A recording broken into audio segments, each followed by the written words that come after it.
Olá, queridos, eu sou o Padre Rodrigo Carneiro e esse é o nosso canal Atraídos pela Palavra de Deus.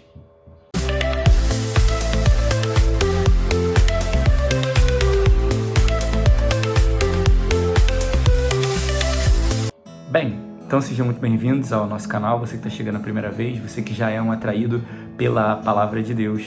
Então seja muito bem-vindo. Hoje é dia de São Vicente de Paulo, né? Um grande santo da igreja que lutou também pelo amor e pela atenção aos pobres. Então, foi um grande santo que ajudou a igreja a manter o seu olhar, a sua atenção para os mais necessitados. Isso também precisa ser uma realidade, uma constância na nossa vida, ter atenção e preocupação com as pessoas que necessitam de ajuda. Mas a gente pode pensar, padre, mas eu não tenho dinheiro para ajudar, mal tenho comida para mim. Mas lembra que há uns domingo passado o Senhor nos dizia que se fôssemos fiéis no pouco, Ele nos confiaria mais. Então, o pouco que às vezes a gente tem, ele pode ser compartilhado, ele pode ser dividido. E às vezes você não tem dinheiro, não tem alimento, mas lembra de Pedro e João, quando estavam diante daquele paralítico na Porta Formosa, disseram, não tenho ouro nem prata, mas o que eu tenho eu te dou. Em nome de Jesus, levanta. Então, assim, às vezes também, o partilhar com um pobre, e que geralmente também não é só um pobre de dinheiro, mas é um pobre de espírito, um pobre de não conhecer a Jesus, um pobre de ser abandonado, um pobre de ter um coração duro.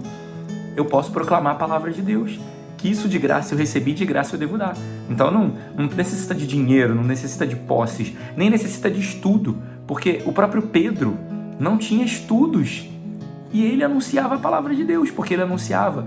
Porque a gente não anuncia teologia, a gente anuncia experiência com Deus. Então também, isso é para te ajudar. Eu acho que isso, sabe, esses dias eu tô meio, assim, no coração. Então eu acho que a gente precisa anunciar, e às vezes a gente fica com medo de anunciar porque a gente não sabe teologia, não sabe documento da igreja, não sabe dizer Mateus 5, não sei o que. Isso não importa. Anuncie uma experiência com Jesus, porque é o testemunho e as experiências que vão arrastar e que vão atrair pessoas ao convívio com o Senhor.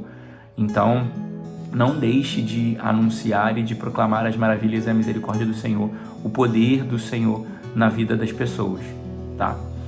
As leituras de hoje, na primeira leitura vai falar sobre essa corda de medir, né? A gente está lendo o livro de Zacarias e vai falar dessa corda de medir que o anjo estava na mão. É porque o Senhor vai nos medir. Ele quer saber se nós estamos à estatura dele, porque o Senhor é um modelo para a nossa vida. Lembra que no livro do Gênesis, capítulo 1, 26, Gênesis 1, 26, vai dizer, façamos o homem à nossa imagem e semelhança. Então, ou seja, sabe aquela brincadeirinha de fazer caricatura? Quando você vai fazer a caricatura de alguém, tem um modelo e um parâmetro. Você vai olhar para uma pessoa e vai fazer o desenho dela. Eu e você fomos feitos à imagem de Deus. Apesar da gente parecer uma caricatura, porque a gente é totalmente corrompido pelo pecado. E Deus não tem pecado.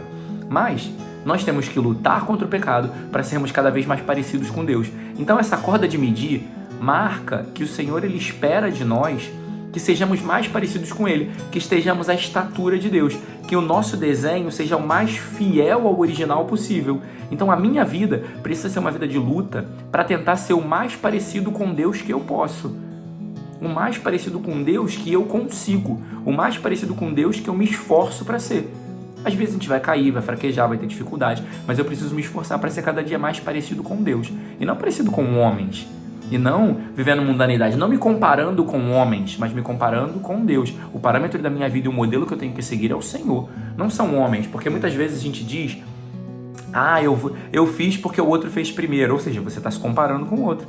Você está usando de modelo para as suas atitudes uma pessoa, um ser humano. Não, nosso modelo é o Senhor. O parâmetro para a nossa vida é Jesus. Sempre precisa ser Ele.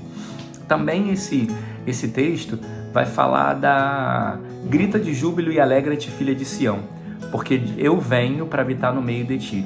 Ou seja, a alegria da nossa vida é ter a presença do Senhor. A alegria da minha vida precisa ser ter o Senhor como presença na minha vida. E como que eu tenho o Senhor como presença na minha vida? Pela leitura da palavra, pela oração, pela adoração, pela escuta, pelo convite a Deus. Então eu vou convidando Ele para ser presença na minha vida. E assim eu vou buscando viver e caminhar. Assim é que nós temos que caminhar e viver, tendo o Senhor como presença na nossa vida, porque essa é a nossa alegria. Então a minha alegria não é dinheiro, não é casa, não são pessoas, não são coisas, mas a minha alegria é a presença do Senhor. E quando eu estou em pecado, eu não consigo experimentar a presença do Senhor. Então por isso também a gente tem que lutar contra o pecado.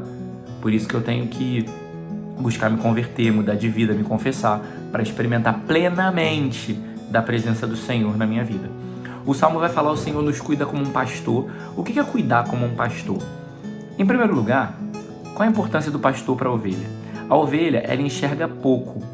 Então muitas vezes ela não vê os buracos, ela cai e ela fica presa, ela se enfia no meio dos arbustos e não consegue sair. A ovelha, ela também é um bicho. A única coisa que a ovelha tem de bom é a escuta, porque ela não enxerga bem, ela é extremamente burra, assim, sem noção, sabe? Que se ela vê um buraco, ela vai se jogar, se ela vê um espinheiro, ela vai passar por ele, ela não tem muita noção das coisas. Então o Senhor nos compara com ovelhas porque nós somos assim, sem noção, a gente quer fazer o que quer, se a gente vê um buraco a gente se joga, se tem uma situação de pecado que dá prazer a gente vai mesmo. Mas a virtude da ovelha é escutar, porque ela conhece a voz do pastor, e quando o pastor fala vem, as ovelhas vêm, elas escutam bem e são obedientes. Então quando o pastor fala, elas escutam. Só que o problema é que a gente não está escutando a Deus, porque só quem reza escuta a Deus. Só quem busca intimidade com o Senhor o escuta, para poder conhecer qual é a vontade dele, qual é o direcionamento que ele está dando, para onde ele quer te conduzir, para onde ele quer te levar. Então, por mais burro que você seja, por mais negligente, omisso, tenta escutar a voz do Senhor que está te chamando para voltar. Tenta escutar a voz do Senhor que está querendo te reconduzir, te levar para mais perto dele. E o Evangelho vai falar para nós que as pessoas admiravam o Senhor pelos sinais que ele fazia, admiravam o Senhor pelas coisas que ele fazia, pelos milagres, pelas curas, pelas libertações. Mas o Senhor vai dizer para os discípulos: o maior sinal que eu vou dar é ser entregue nas mãos dos homens, ou seja, é ser sacrificado. Quando ele estava fazendo, porque as pessoas não conseguiam fazer a distinção disso, o povo ficava encantado porque era curado, porque era liberto, porque Jesus fazia um milagre. Mas a maior obra que o Senhor podia e queria fazer pelo povo era dar a sua vida na cruz. E isso eles não entenderam. Vai dizer o texto, os discípulos não estavam compreendendo, estava muito escuro para eles, estava muito confuso. Porque entender que a morte gera vida é muito complexo, né, para uma cabeça. Mas é isso que acontece. Quando eu morro para o pecado, eu desperto para a verdadeira vida. Quando eu morro para mim mesmo, eu ressuscito para Deus. Então, é entender esse caminho que na vida cristã e com o Senhor, a morte sempre vai ser vida. Morrer para mim mesmo, morrer para o pecado, morrer para os meus desejos, morrer para os meus impulsos. Eu estou ressuscitando e ganhando vida. Então esse é o caminho que o Senhor espera de cada um de nós.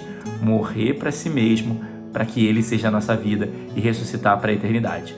Louvado seja nosso Senhor Jesus Cristo, para sempre seja louvado.